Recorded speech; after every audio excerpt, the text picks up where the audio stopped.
नमस्कार. काही माणसं अशी असतात की ते प्रचंड स्ट्रगल करत जे शून्यातनं विश्व निर्माण करतात. असं म्हटलं जातं की गरीब म्हणून जन्माला येणं हा गुन्हा नसतो. मात्र गरीब म्हणून मरणं हा निश्चितपणे खूप मोठा गुन्हा असतो. आणि अशाच पद्धतीने ज्याने खरंच स्वतःचं विश्व शून्यातून निर्माण केलं, असे माझे मित्र श्री गणेश टाक हे आज आपल्या बिझनेस नीती या पॉडकास्टमध्ये आलेले आहेत. गणेशजी, सर्वप्रथम बिझनेस नीतीमध्ये ठाणे वर्तमानमध्ये आपलं हार्दिक स्वागत. गणेश टाक यांच्याबद्दल जर ओळख करून द्यायची झाली तर ह्या माणसाने खरोखर आयुष्यामध्ये दुर्दैवाचे दशावतार बघितलेले आहेत, पण आज यांनी स्वतःचं विश्व निर्माण केलेलं आहे. आणि हे विश्व असं आहे की याच्यामध्ये अनेक जणांना आज ते रोजगार देत आहेत. अनेक जणांना त्यांनी आज उपजीविकेची साधनं उपलब्ध करून दिलेली आहेत. आणि हे सगळं करत असताना सगळा त्यांचा जो लाईफचा जो एक स्ट्रगल आहे, लाईफची जी स्टोरी आहे, सक्सेस पर्यंत जे काही आलेले आहेत, हे सगळं नेमकं कसं झालेलं आहे हे उलगडण्याचा प्रयत्न आज आमचा असणार आहे. गणेशजी, महाबळेश्वरमध्ये एक जवळपास 15-16 रूमचं 3 स्टार हॉटेल आज तुम्ही निर्माण केलेलं आहे. पण ह्या सगळ्या ज्या स्ट्रगलची सुरुवात आहे, ही स्ट्रगलची सुरुवात झाली होती कुठल्या तरी ठाण्यातल्या एका हॉटेलमध्ये. अगदी तुम्ही कब्बशा वगैरे धुवायचे. कशा प्रकारची सुरुवात होती ती? घरची परिस्थिती एवढी काही खूप चांगली नव्हती, हलाखीची होती. आणि आई काम करायची, बहीण काम करायची, सगळे म्हणजे भाऊ आमची घर कामाला, कोण कुठे असे कामाला असायचे. तर मी वयाच्या 13व्या वर्षी उपवनला एक हॉटेल होतं, दुर्गा हॉटेल म्हणून, गंगाराम शेट्टी त्यांचं. त्यांच्या हॉटेलमध्ये लागलो. सकाळी 8ला हॉटेलमध्ये जायचो आणि दुपारी 11:30 पर्यंत काम करायचो. आणि तिथून सुट्टी घेतली की 12:30ला माझी वर्तकनगरला 44 नंबरची महापालिकेची शाळा होती दुपारची. मग त्या शाळेत गेल्यानंतर 5:30-6ला शाळा सुटली, परत 7 ते 10 मी त्या हॉटेलमध्ये कामाला जायचो. असं करत ते किचनमध्ये असणार, भांडी धुणं, ग्लास धुणं, या सगळ्या गोष्टी करत करत चहा देणं, मग नंतर वेटरची कामं करणं, असं करत करत की खूप स्ट्रगल केला. की वाटलं की आपलंही असं हॉटेल व्हावं. कारण की हॉटेलमध्ये काम करणाऱ्याला काही लोक अशी नीट बोलत नसायची, असे दुसरेपणाने रे असं म्हणजे काहीतरी गावाच्या गलिच्छ भाषेत बोलायची. त्या गोष्टीचा रागही म्हणत असायचा. एक दिवस आपलं तरी एक हॉटेल असावं, छोटं खाणी का असेल ना, पण आपलं स्वतःच हक्काचं हॉटेल असावं. बरोबर. ह्या सगळ्या गोष्टी करत, स्ट्रगल करत त्या आम्ही त्या स्टेजवर आज पोहोचलो. एक्झॅक्टली. पण काय असं काही एखादा असा प्रसंग होता की जो असं मनाला खरंच लागला की कुणीतरी खूप वाईट बोललं आणि एखादा असतो ना, असा एखादा ट्रिगर पॉइंट असतो की त्या पॉइंटला असं वाटतं की आईला हे ना आता आपण करून दाखवायचंच. तर असा काही एखादा प्रसंग होता का? एक दिवस असंच घडलं की मी चहा घेऊन गेलो होतो आणि माझ्याबरोबर नागेश म्हणून माझा मित्र होता. तो आज किराणा माल दुकानात होता, तो पण चांगला. आम्ही दोघं एकत्र. तो जेव्हा कर्नाटकहून आला की त्याला फक्त चहा आणि पैसा एवढंच बोलता येत होतं. तो आणि आम्ही दोघं चहा द्यायला जायचो. तर चहा घेऊन गेलो तर एका माणसं म्हणजे शेठच्या अंगावरती तो माझ्या हातून धक्का लागला, मग चहा पडला. चुकी माझी नव्हती, पण ठीक आहे. तर त्यांनी मला शिवीगाळ केली त्यावेळेस. आणि तुम्हाला लायकी ऐसा है, तुम इधर काम कर सकता, तुम ऐसा वैसा, म्हणजे त्याने बरंच काय बोललो. आणि ती गोष्ट एवढी मनाला लागली की बोललो यार, आपण एवढं प्रेमाने म्हणजे मेहनत करून आणि लोकांना सगळं कुठली भाषा अवाच्य भाषा बोलत नाही, आपण चांगलं काम करतोय आणि हे लोक आपल्याला शिवीगाळ करतात, दुसऱ्यासारखं बोलतात, नावाने बोलत नाहीत, म्हणजे हे अशी सगळी भाषा करतात. ते एवढं मनाला त्याशी रुजलं की नाही, आता आपण हे करायचं आणि छोट्या खाणी का होय ना करायचं. आणि त्यामुळे मी एक चहाचं टपरी चालू केली होती. कुठे? उपवनलाच. पण कालांतराने ते नाही शक्य म्हणजे झालं नाही. आणि ते काम सोडलं मी हॉटेलमधलं. तुमची स्वतःची होती? स्वतःची म्हणजे एक टेबल टाकला होता माझ्या स्वतःच असा चहाचा. आणि मग ते नाही चाललं, मग मी रसाची गाडी चालू केली. उसाच्या रसाची. गंगाराम शेठच्या बाजूलाच होती. एक युपी वाले होते, त्यांची होती. त्यांनी आम्ही पार्टनरशिप मध्ये ते चालू केले. पार्टनरशिप मध्ये ते बोलले तू देख ले, जो भी है मेरे को जमता नहीं जाता. तर मग ते आम्ही चालू केलं. मग रस देणं वगैरे सगळं असं करत करत हळूहळू मग मी शाळेला सुट्टी पडायची तर पावसाळ्यामध्ये जी कामं उपवनला व्हायची. किती वर्षाची होती त्यावेळेस? 14-15 वर्षाचा असेल, 15 वर्षात. ओके. आणि उपवनला कसं असायचं, पावसाळा आला की एप्रिल मे मध्ये की पत्र्यावरती डांबर टाकायचं, प्लास्टिक टाकायचं, पत्र्याला चुना मारायचं, अशी कामं असायची. मी सीझन वाईज कामं करायचो. मग ते पावसाळा आला की एप्रिल मे मध्ये आमची एकदम चणगी असायची. शटरला कलर मारणं, पत्रावरती डांबर टाकणं, प्लास्टिक टाकणं, ह्या सगळ्या गोष्टी करायचो. आणि दिवाळी आली की आतमधून चुना मारायचा, परत शटरला कलर मारा, चुना मारा, सगळं व्यवस्थित करा, साफसफाई करून द्या. ही सगळी अशी कामं करत गेलो. ही कामं करत करत गेलं मी शटरची कामं करत गेलो. फॅब्रिकेशन मध्ये घुसलो. मित्राबरोबरच थोडं शिकलो. सुरेश म्हणून माझा मित्र होता युपीवाला. युपीवाला मित्रांनी मला खूप मदत केली. त्यांनी मला खूप मदत केली. त्यांनी मला सगळं शिकवलं. या सगळ्या गोष्टीमध्ये मी शटरची कामं, ग्रिलची कामं करत गेलो. करत करत माझी 95ला सुधाबाईंबरोबर ओळख झाली.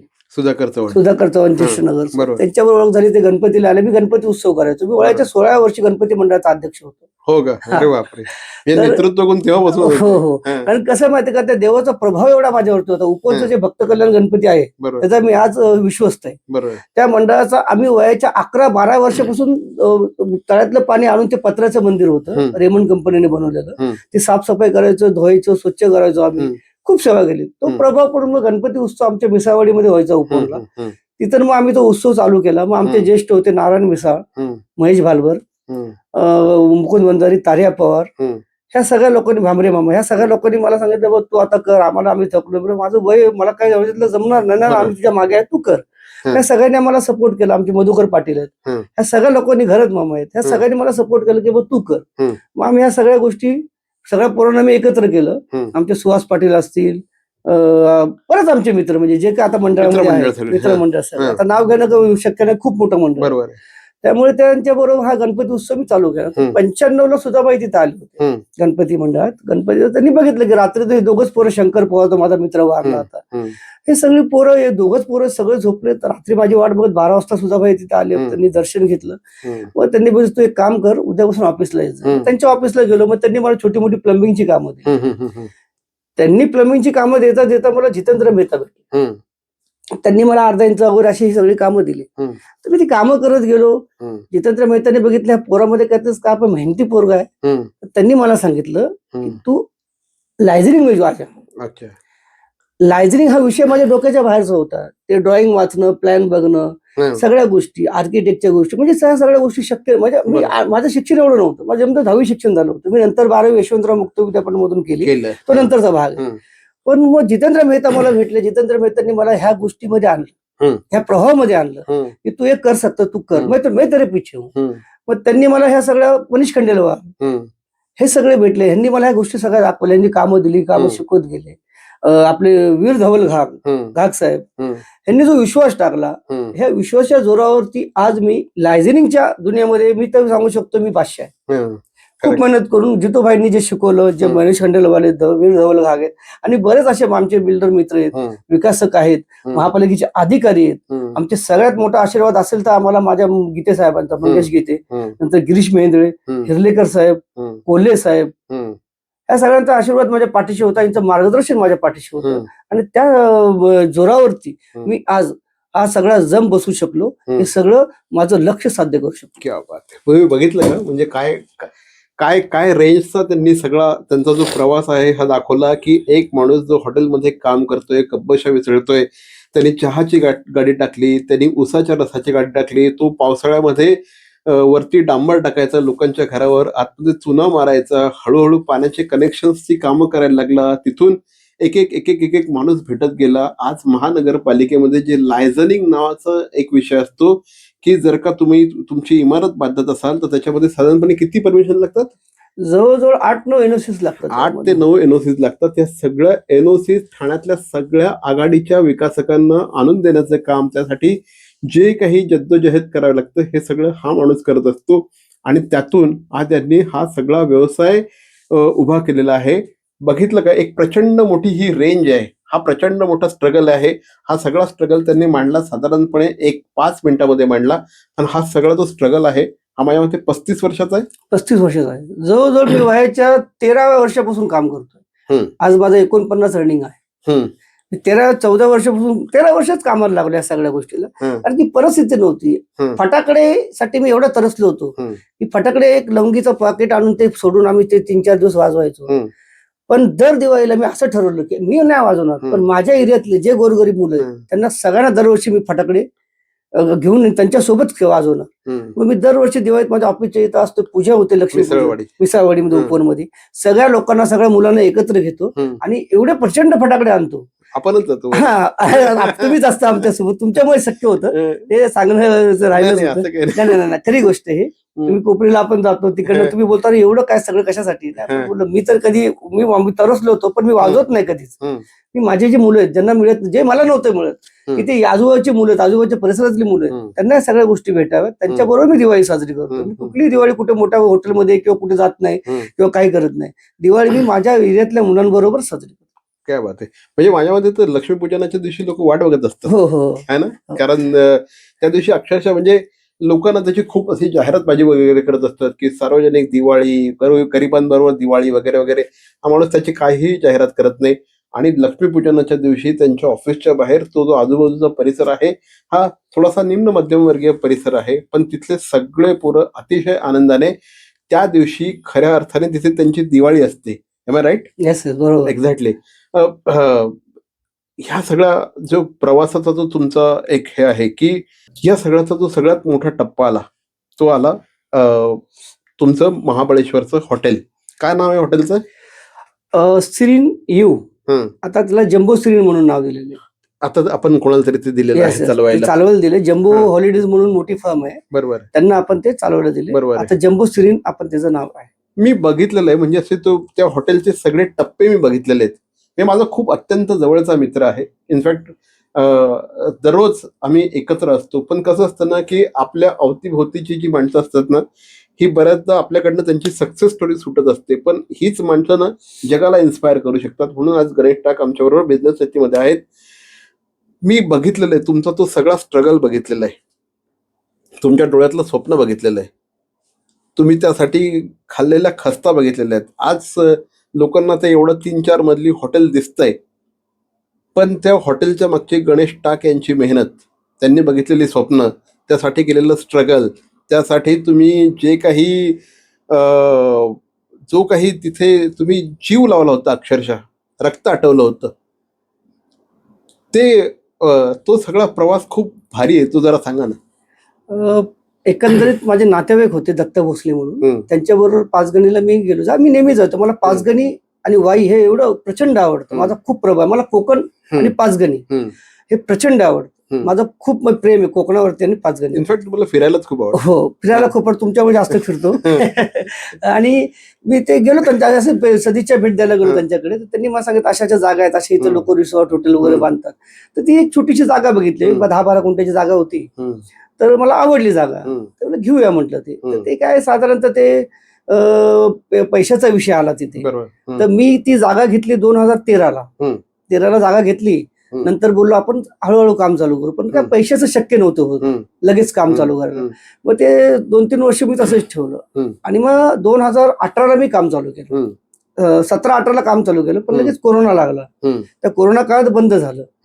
पण ते काम करताना जो पैसा लागला, शक्य नव्हतं एवढं भांडवल उभं करणं. आपल्यासारख्या आजकालच्या सामान्य माणसाला एवढं भांडवल उभं करणं शक्य नव्हतं. बरोबर. की जो माझा खर्च झाला, त्या खर्चामागच्या मला जी मदत करणारे लोक आहेत, खूप लोक आहेत. आता तुम्हाला मध्येच नाव घेतलं जितेंद्र मेहता, त्यांचे मोठे मुलगे मंथन मेहता, ते जे टाईल्स वगैरे कुठे मिळतात. मंथन सुद्धा आपल्या बिझनेस पॉडकास्ट, हा माहिती आहे ना मला, खूप हुशार आहेत ते. मंथन मेहता, त्यांना मी बोललो मंथन जी ऐसा ऐसा मेरा काम चल रहा है, तुझे टाइल्स क्यों टेंशन ले लो गणेश भाई, आप घर के आदमी हो, आप चलो मोरबी में जाओ, ऐसा ऐसा मेरा आदमी, मेरा बंदा आपको मिलेगा, वही हिसाब से आप करो. त्यांनी मला मोरबीला पाठवलं. माझा मित्र मितेश गणात्रा, आपला मित्र, सगळ्याचाच मित्र आहे. त्याला गुजरातची माहिती होती, गुजराती म्हणून त्याला मी सोबत घेतलं.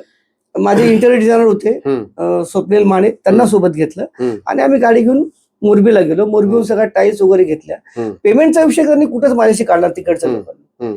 मग आलो, सगळं आलं. पण नंतर मी त्यांना फोन करून विचारलं, पेमेंट बोलून हम बात करेंगे, आप बात आपसे करो बात, लेकिन मेरा काम है, मेरा पर्सनल काम है, जो भी पेमेंट आप मुझे बोलते मैं कर दूंगा. त्या पेमेंटला पण त्यांनी मला टप्पे दिले, त्या पैशालाही त्यांनी मला टप्पे दिले, की जेणेकरून बाबा माझं दुसरं काम चालू, मी तिकडनं कुठे ऍडजस्ट करू शकतो, उलाढाल करू शकतो. जेणेकरून कसं असतं, कुठेही गेला तुम्ही पहिले पैसे ऍडजस्ट करा. बरोबर. पण तिथेही त्याला मला मिळालं. फर्निचरची वेळ आली, मला प्लाय पाहिजे होते, मला सगळं पाहिजे होतं. मनीष कॅनल सरांना मी भेटलो, सर असं असं आहे. तर मला होलसेल रेटमध्ये कुठून काय तुमच्या ओळखीचं, तुझ्या इथं समोर लक्ष्मी टिंबर्स म्हणून हे आपलं ह्यालाच किशन आपलं ह्याला मखमली तलाव, मखमली तलाव. तर तिथं त्यांनी मला पाठवलं. त्यांनी सांगितलं माझा लहान भाऊ आहे म्हणजे विचार करा ओळख कशी असते. हा माझा लहान भाऊ आहे, त्याला जे काय मटेरियल लागेल काय लागेल तुम्ही त्याला द्या, पैशाचा काही विचार करू नका, नाही मला हे सांगा. तर त्यांनी मला ते मटेरियल प्रोव्हाइड केलं. त्यांनी मला क्रेडिट दिली. ती क्रेडिट मला मिळाल्यानंतर मला त्याच वेळी ऍट ए टाइम मला त्यांना पैसे देणं शक्य नव्हतं. आज कुठे तुम्ही गेलात ओळख नसेल तुम्हाला पहिलं पैसे द्यावे लागतात, नंतर मटेरियल येतं. पण ह्या सगळे लोक माझ्या सोबत आले, ह्या सगळ्या लोकांनी मदत केली. आता घाक साहेबांनी जे मोलाचे सल्ले दिले, म्हणजे काही गोष्टीमध्ये मार्गदर्शन केलं. आज बऱ्याच ठिकाणी मला त्यांनी कामाच्या संधी दिल्या. त्यांनी मला काही ठिकाणी मदत केली. प्लंबिंगचं काय सामान असेल तर माझे खूप जवळचे मित्र आहेत, नितेश बारोट म्हणून, त्यांचं ठाण्यामध्ये दुकान आहे. राजेश बारोट म्हणून आमचे अंबिका हार्डवेअर म्हणजे ठाण्यातलं मोठी फर्म आहे, त्यांनी मला मदत केली. म्हणजे असं कुठंच मला प्रसंग आला नाही की माझ्या पाठीशी कोणी उभं नव्हतं. करेक्ट. ते हॉटेल उभं करण्यात माझ्या एकट्याचा हात नाही, त्या सगळ्यांचा हात आहे. बरोबर. जेणेकरून पैसा आपण आणू शकतो, पण तिथं क्वालिटी मटेरियल अनुभव नव्हता. कंस्ट्रक्शन सिव्हिलचा अनुभव नव्हता. पण हे सगळे लोक यांच्या अनुभवामुळे आज मी ते हॉटेल आणि तो टप्पा पार करू शकलो, ते हॉटेल बांधू शकलो. आज त्याचा मला सार्थ अभिमान आहे आणि मला खरंच समाधान. तुझ्या आणि बायकोचे पण सगळे दागिने गहाण ठेवले? हो, सगळे दागिने गहाण. कसं झालं, मी मिसेसला विचारलं की असं असं आपण करतोय. आता पहिलं तर आमचं ठरवतो बंगला बांधायचा. तर मोठा मुलगा माझा सुयश, तो मला बोलतो पप्पा तुम्ही आपण बंगला बांधून काय करणार, आपण कधीतरी इथे येणार. त्याचं पण बिझनेस विजन आहे, तुम्ही त्याला चांगलं मार्गदर्शन करता. तर त्याने मला सांगितलं की आपण एक छोटस होमस्टे वगैरे बनवू. मी पण डोक्यात घेतलं, मग ठीक आहे. तर मग असं करून मिसेसला बोललो, आपल्याला तर पैसे लागणार आहेत, प्रचंड पैसा खर्च येणार आहे. तर काही करता आपण हे सोनं माझे दागिने आहेत, तुझे काही दागिने आहेत, तुम्हाला देशील का? शेवटी स्त्री धन येते. बरोबर आहे. आपण तिथे परमिशनच घेणार ना, आपण तिला हक्काने चल दे मागून असं जबरदस्ती नाही करू शकत. मी तिची परवानगी घेते, तुझी इच्छा असेल तर दे म्हटलं, मी तर करणारच आहे कसं म्हणून. तिनेही मागचा पुढचा कुठलाही विचार केला नाही. तिने तिचे सर्व दागिने मला दिले, माझे दागिने मी घेतले आणि जे काय एफडी वगैरे काय असतील थोडं पलीकडे मी ते आता बोलू पूर्णच करायचं. पण कोरोनामध्ये 1-1.5 वर्ष थोडंसं बंद होतं, नंतर परत चालू केलं आणि आज चांगल्या प्रकारे ते उभं आहे. ज्या दिवशी ती वास्तू पूर्ण उभी राहिली त्या दिवशी तुझ्या डोळ्यात अश्रू होते? हो. आताही मला तो विषय काढला की माझ्या डोळ्यात आजही अश्रू, कारण की माझं खूप मोठं स्वप्न होतं. खूप मोठे संकट झेलून ते केलं. एवढ्या अडीअडचणी आल्या, कामामध्ये अडीअडचणी आल्या, बरेच लोक काही हितशत्रू जे माझ्या मागे लागले होते, असे बरेच लोकांनी मला खूप अडचणीत आणण्याचा प्रयत्न केला. पण गणपतीची कृपा, ह्या सगळ्यांचा सपोर्ट, ह्या सगळ्यामुळे आज मी ह्या गोष्टीवरती मात करू शकलो. आणि ती वास्तू बघून आजही मला अभिमान वाटतो, आनंद वाटतो. तिथे गेलं की मला समाधान वाटतं की मी काहीतरी करू शकलो, की माझं स्वप्न होतं. हे स्वप्न मी कधी बघितलं होतं? वयाच्या 14व्या वर्षी, 14-15 वर्षी बघितलं होतं आणि ते स्वप्न मी साकार केलं वयाच्या 47व्या वर्षी. क्या बात आहे. काय वाटलं ज्या दिवशी ते तयार झालं सगळं?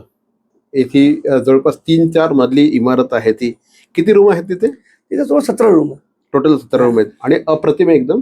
म्हणजे एक वरती पूर्णपणे पेंट हाऊस आहे आणि ज्या रूम आहे त्या सगळ्या समोर खूप सुंदर अशा प्रकारचं व्ह्यू आहे. धूम धरण आहे बहुतेक ते. धूम धरण समोर, धूम धरणाचा सगळा व्ह्यू आहे. आणि ना म्हणतात ना की एखादी गोष्ट पैशाने उभी राहते आणि एखादी गोष्ट घामाने उभी राहते. हे जे हॉटेल आहे ना, हे घामाने उभं राहिलेलं आहे, हे कष्टाने उभं राहिलेलं आहे. इथे फक्त भांडवल नाहीये, तर इथे घाम हे भांडवल आहे.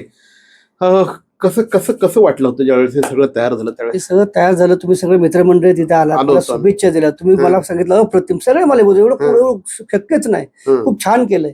त्यामुळे मन भरून आलं होतं आणि स्वप्न साकार झालं याचा सार्थ अभिमान झाला होता की मी आता माझ्या आयुष्यातलं, मला जास्त काय अपेक्षा नव्हती, माझं हेच करण्याचं धैर्य होतं, ते मी पूर्ण केलं आणि खूप समाधान वाटलं. मी तुला नेहमी बघत आलेलो आहे की इनोव्हेशन्स बऱ्याच गोष्टी करत असतो. कुठलंही जे काम असतं ह्या कामामध्ये तू इनोव्हेशन थोडेसे अभिनव पद्धतीने करत असतो. म्हणजे येऊरला सुद्धा तुम्ही एक छान डेव्हलप केलेलं आहे. आज तिथे खूप लोक येत असतात. हे कुठून आलं? म्हणजे ना तू MBA केलेलं आहेस, माझ्या मते तर 12वी पर्यंतच तुमचं फक्त शिक्षण आहे. पण लक्षात ठेवा, यशस्वी होण्यासाठी ना शिक्षण महत्वाचं नसतं. यशस्वी होण्यासाठी ना जिद्द लागते.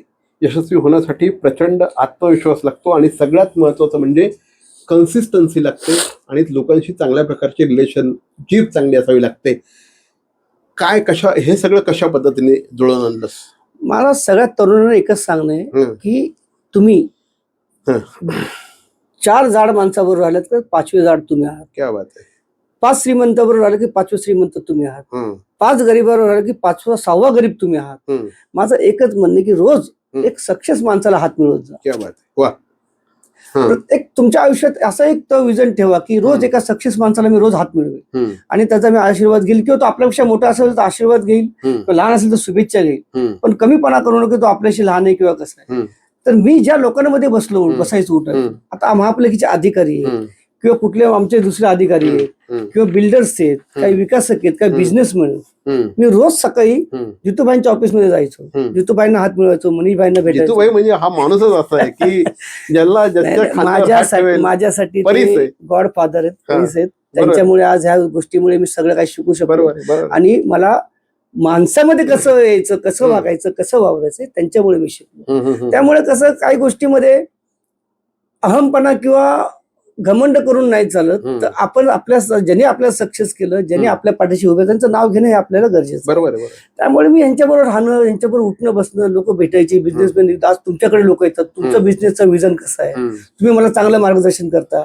आपल्या सोसायटी बरीच लोक आहेत, सिद्धार्थ आहे आपला, बरीच अशी म्हणजे मंडळी आहेत की बाबा हे आपल्याला बिझनेससाठी हे प्रोत्साहित करतात किंवा कामधंद्यासाठी, बाकी सगळ्या मार्गदर्शन. आणि सोसायटीमध्ये आल्यानंतर बरीच लोक भेटली, चांगले मित्र भेटले, आपले बरेच मित्र, चांगले सगळे मित्र भेटले.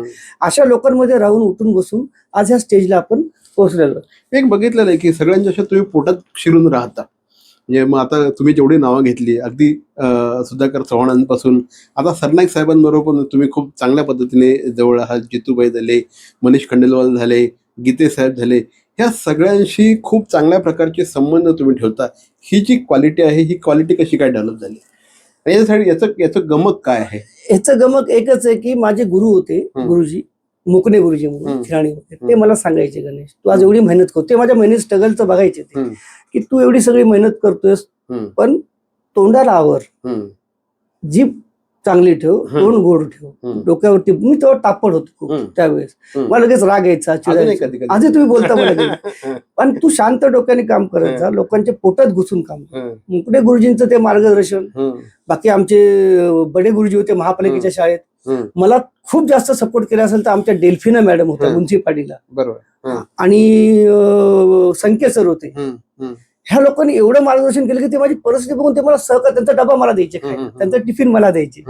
म्हणजे की मला असं कुठंच नाही वाटलं की मला कोणी फरक आहेत. ह्या लोकांनी मला असं शिक्षण दिलं, असं शिकवलं की ठिकाणी जेव्हा आम्ही गेलो त्यावेळेस म्युन्सिपालिटीतून आलेले मुलं म्हणजे ते हिनवायचे, ह्यांना काही कळत नाही, ह्यांना अर्धवट शिक्षण, ह्यांना काही कळत नाही. ज्यावेळेस म्युन्सिपालिटीमध्ये आम्ही ठिकाणीच गेलो 8वीला, त्यावेळेस गीताई, तुमचं हनुमान चालीसा, भगवद्गीतेचे काही श्लोक, म्हणजे असे बरेच हे इतनी शक्ती आम्ही देण्यात जाता, हे मी सुरू केलं. म्हणजे मी बोलायचो तिथे, मी सांगायचो हे म्युन्सिपालिटीचे शिक्षण, हे म्युन्सिपालिटी संस्कारच म्हटलं आमच्या. म्युन्सिपालिटी शाळेमध्ये शिक्षक असे काय बिनकामाचे नसायचे, चांगले रोज कवायत असायचे, रोज पसायदान असायचं, मला पसायदान पूर्ण यायचं, पसायदान बोलायचो मी. मग त्यावेळेस राणीच्या शाळेमध्ये पण शिक्षक लोकांनी माझ्याकडे जाऊन बघितलं, दखल घेतली. आमच्या देसाई मॅडम आम्हाला प्रिन्सिपल होत्या, त्यांनी घेतलं हा मुलगा खरंच काम चांगला पोरगा आहे, हे सगळं म्हणजे मला मॉनिटर वगैरे केलं. ह्या सगळ्या गोष्टी अशा करून त्यात सगळं ह्या पर्यंत आम्ही आलो. हे सगळं करत असताना आमदार प्रताप सरनाईक यांच्यावर सुद्धा तुम्ही खूप चांगल्या पद्धतीने जोडल्या गेलेला आहात, त्याविषयी सांगा. सुधाबरोबर काम करत असताना सगळ्या गोष्टी घडल्या. कालांतराने ते स्वर्गवासी झाले. सरनाईक साहेबांनी मला काही कार्यक्रमामध्ये बघितलं, बोलवलं, गणपतीला माझ्या आले, पण त्यांनी सांगितलं तू ये. सरनाईक साहेबांच्या सानिध्यात गेल्यावर कळलं की हा माणूस किती प्रचंड मोठा, मनाने मोठा आहे. बरोबर, ते कामाने तर त्यांच्या मोठे आहेच, प्रचंड मनाने मोठे. त्यांचं कुटुंब, सरनाईक कुटुंब, ह्यांच्याबद्दल बाहेर वेगळं ऐकायला मिळायचं. तेव्हा त्यांच्या सानिध्यात गेलो त्या कुटुंबाच्या, की ते सामान्य माणसाला पण मोठं करतात आणि सामान्य माणसावरती लक्ष ठेवतात. त्यांच्या लक्षात असतं तुम्ही काही जरी नाव मागितलं की त्यांना माहिती हा काम करणार आहे, ते बरोबर त्याला ते देतं. त्यामुळे त्यांचं सरनाईक कुटुंबाचं खूपच मोठं मन आहे आणि त्यांनी मला आजपर्यंत खूप सहकार्य केले. म्हणजे मी कुठलं काम कोणाला मागितलं नाही, कुठलं काम मी माझ्या ह्याच्यावरती सगळी काम करतो, पण त्यांनी जे मार्गदर्शन केलं, त्यांनी जो सपोर्ट केला, त्या सपोर्टच्या जोरावर आज मी ह्या स्टेजला आहे. एक्झॅक्टली. ह्या सगळ्यामध्ये ना तुम्हाला तुमच्या यशाचं गमक काय वाटतं? काय काय कारण आहात की तुम्ही एक तर नशीब असतंच असं, पण असं म्हटलं जातं की hard work makes man more successful.